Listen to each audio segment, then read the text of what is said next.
السلام علیکم ورحمۃ اللہ وبرکاتہ۔ شیخ یہ بھائی کا واٹس ایپ پہ سوال آیا ہے کہ خصی جانور کی قربانی، اس کا جواب دے دیں، جزاکم اللہ۔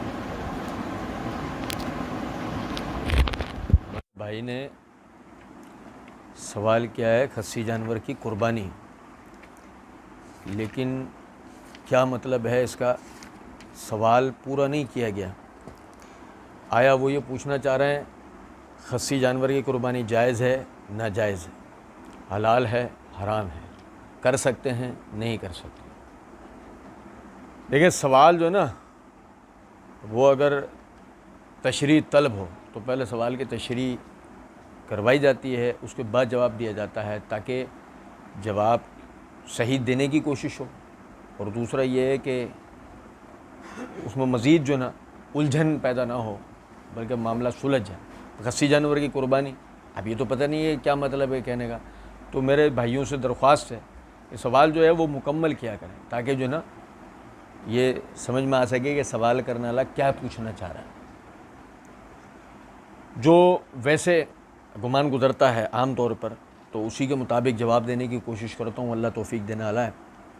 شاید ہمارے بھائی یہ پوچھنا چاہ رہے ہیں کہ خصی جانور کی قربانی جائز ہے یا ناجائز ہے، تو سمجھیں اس بات کو کہ علماء کرام کا ایک بہت بڑا طبقہ جو ہے وہ خصی جانور کی قربانی کا قائل ہے کہ خصی جانور کی قربانی ہو جاتی ہے۔ اب یہاں پر جو نا دو چیزیں سمجھنے کی ہیں، ایک خصی جانور کی قربانی ہونا اور ایک جانور کا خصی کرنا، تو یہ دو علیحدہ باتیں ہیں، ان میں فرق جو نا وہ ضرور ملحوظ رہنا چاہیے۔ اب دیکھیں یہ قرآن پاک کے اندر سورہ نساء آیت نمبر 119 ہے، اللہ رب العزت نے فرمایا وَلَا أُضِلَّنَّهُمْ وَلَأُمَنِّيَنَّهُمْ وَلَآمُرَنَّهُمْ فَلَيُبَتِّكُنَّ أَذَانَ الْأَنْعَامِ وَلَآمُرَنَّهُمْ فَلَيُغَيِّرُنَّ خَلْقَ اللَّهِ۔ اللہ نے شیطان کا ذکر کرتے ہوئے فرمایا کہ وہ آدم علیہ السلام کی اولادوں کے لیے کہتا ہے کہ میں انہیں ضرور گمراہ کروں گا اور ضرور انہیں غلط امیدیں دلاؤں گا اور انہیں ضرور حکم دیتا رہوں گا، سو وہ یقیناً جانوروں کے کان چیرا کریں گے، اور میں انہیں حکم دیتا رہوں گا، سو وہ یقیناً اللہ کی بنائی ہوئی چیزوں کو بدلا کریں گے۔ یہ جو الفاظ ہیں نا وَلَآمُرَنَّهُمْ فَلَيُغَيِّرُنَّ خَلْقَ اللَّهِ، کہ میں انہیں حکم دوں گا کہ وہ اللہ کی تخلیق کو بدلیں۔ اس کی تفسیر میں یہ سنن الکبریٰ امام بہقی کی، اس کی جلد نمبر 10 صفحہ نمبر 42 حدیث نمبر ہے 19796۔ ابن عباس رضی اللہ تعالی عنہما ان سے اسی آیت سورہ نساء آیت نمبر 119 فَلَآمُرَنَّهُمْ فَلَيُغَيِّرُنَّ خَلْقَ اللَّهِ کی تفسیر کے حوالے سے پوچھا گیا تو انہوں نے جواب میں کہا قال یعنی اکسائل بہائم، یہ اللہ کی تخلیق کو بدلنے کا مطلب کیا ہے؟ تو انہوں نے جواب میں کہا چوپایوں کو خصی کرنا، چوپایوں کو خصی کرنا، یہ اللہ کی تخلیق کو بدلنا ہے۔ شیطان ابن آدم کو ان باتوں کی طرف اکساتا ہے کہ وہ اللہ کی تخلیق کو بدلیں۔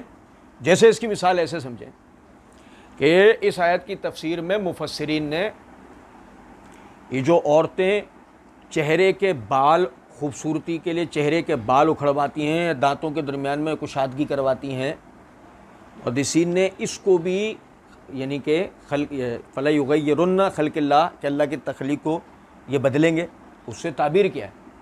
تو جس طریقے سے وہ غلط ہے اسی طریقے سے عمدن جان بوجھ کے جانوروں کو خصی کرنا بھی اس آیت کے ابن عباس رضی اللہ عنہ فرماتے ہیں کہ اس آیت کی تفسیر میں آتا ہے۔ ٹھیک اسی طرح یہی سنن الکبریٰ بہقی میں نے صفحہ 42 آپ کے سامنے پڑھا تھا پہلے، صفحہ 41 کے اوپر حدیث نمبر 19794 ہے۔ ابن عمر رضی اللہ تعالیٰ عنہ فرماتے ہیں انہ کان یکرہ اکساء البہائم، کہ وہ چوپایوں کو جانوروں کو خصی کرنا برا سمجھتے تھے۔ وَيَقُولُ لَا تَقْطَعُوا نَامِيَةَ خَلْقِ اللَّهِ عَزَّ وَجَلَّ، کہ اللہ نے جس عضو کو تخلیق کیا ہے اس کو نہ کاٹو۔ امام بہقی رحمۃ اللہ علیہ اس اثر کو نقل کر کے کہتے ہیں ھذا هو صحیح موقوف، یہ روایت موقوفاً صحیح ہے۔ ٹھیک ہے نا؟ تو اس سے میرا آپ بھائیوں کو بتانے کا مطلب یہ ہے کہ اگر آپ جان بوجھ کر خصی جانور کی قربانی کرتے ہیں تو آپ اس بات میں شریک ہوتے ہیں کہ آپ کے لیے جو مویشی پالنے والے ہیں، مویشوں کی خرید و فروخت کرنے والے ہیں، وہ آپ کی اس ڈیمانڈ کو پورا کرنے کے لیے بڑے پیمانے پہ جانوروں کو خصی کرتے ہیں۔ ہمارے یہاں نہیں یہ ایک بات مشہور ہو گئی ہے کہ خصی جانور کی قربانی افضل ہے۔ میرے بھائی سمجھیں، خصی جانور کی قربانی کے جواز کے حوالے سے ابو داؤد کے اندر کتاب الضحیہ حدیث نمبر 1022 کے تحت یہ جو حدیث بیان کی جاتی ہے کہ نبی صلی اللہ علیہ وسلم نے 2 چتکبرے کالے خصی مینڈے ذبح کیے۔ اس کی سند میں راوی ابو عیاش المعافری، یہ میرے ہاتھ میں تہذیب التہذیب حافظ ابن حجر کی، اس کی یہ جلد نمبر 8، اس کا صفحہ نمبر ہے 217، ترجمہ نمبر ہے 8575۔ وہ ابو عیاش المعافری کے حوالے سے لکھتے ہیں قال الحاکم ابو احمد لا اعرف اسمہ، امام حاکم ابو احمد فرماتے ہیں کہ اس کے نام تک کو ہم نہیں جانتے۔ یہ راوی مجہول الحال ہے، مجہول الحال راوی کی روایت پایہ ثبوت کو نہیں پہنچتی، جس کا مطلب یہ ہے کہ خصی جانور کی قربانی کی روایت کی ثبوت میں بھی مسئلہ ہے کہ خصی جانور کی قربانی یہ سندن ثابت بھی نہیں ہے۔ کیا جائے گا کہ ہم یہ بولیں کہ خصی جانور کی قربانی کرنا افضل ہے، جیسے کہ ہمارے ہاں مشہور ہو گیا ہے۔ یہ بحث نہیں ہے، نہ آنڈو جانور کی قربانی افضل ہے اور نہ یہ خصی جانور کی قربانی کی کوئی افضل کی بحث ہے۔ آپ بات سمجھیں، اگر آپ قربانی کا جانور خریدنے بازار گئے اور آپ کو آنڈو جانور نہیں میسر آتا، مثال کے طور پہ خصی جانور میسر آتا ہے، آپ خصی جانور کی قربانی کر لیں، ٹھیک ہے، کیونکہ آپ جو ابو داؤد وغیرہ میں حدیث کی کتابوں میں آپ دیکھیں گے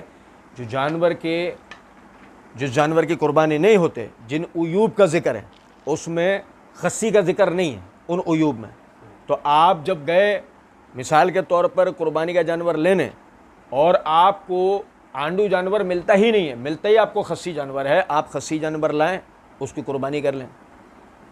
لیکن آپ سمجھیں کہ آپ خصوصیت کے ساتھ جانور ہی خصی ڈھونڈنے جا رہے ہیں، یہی وجہ ہے کہ بڑے پیمانے پہ اچھے خاصے جانور کو باقاعدہ خصی کر دیا جاتا ہے۔